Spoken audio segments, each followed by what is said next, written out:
subscribe, and then turn the notification on to get notified about every new lesson which I upload in this channel every day. Merhaba arkadaşlar. Bugün bu videomuzda vidalaşmayı öğreneceğiz. Önce ben kendi Türkçemin hakkında bir şey söylemek istiyorum.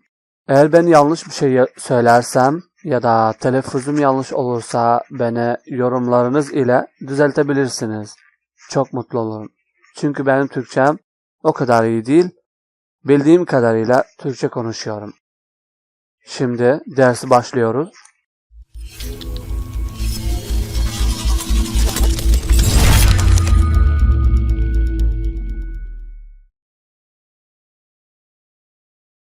Vedalaşmak için birkaç cümleler var. Birinci cümlemiz yarın görüşürüz. İngilizcesi see you tomorrow. See you tomorrow. See you tomorrow. Yani yarın görüşürüz. See görmek, you yani sen ve burada senin anlamında geliyor. Tomorrow yani yarın. İkinci cümle thanks for coming. Thanks for coming. Thanks for coming. Geldiğiniz için teşekkür ederim. Thanks yani teşekkürler. For yani için. Coming yani geliyor ama thanks for coming dediğinizde geldiğiniz için teşekkürler demek oluyor. Üçüncü cümle. I will be right back. I will be right back. I will be right back. Yani hemen döneceğim. Eğer bunu tek tek çevirirsem o zaman anlamı başka bir şey geliyor.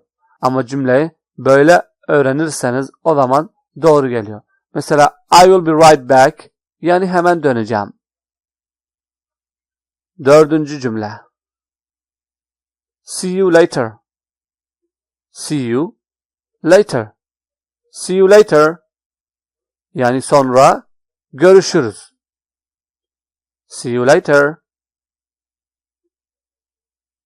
Beşinci cümle. Have a nice day. Have a nice day. Have a nice day. Yani iyi günler. Vedalaşmak istediğinizde kullanabilirsiniz. Altıncı cümle.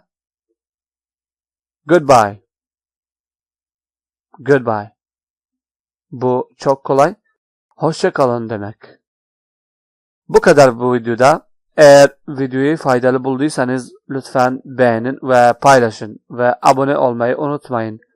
İzlediğiniz için teşekkür ederim. Thanks for watching.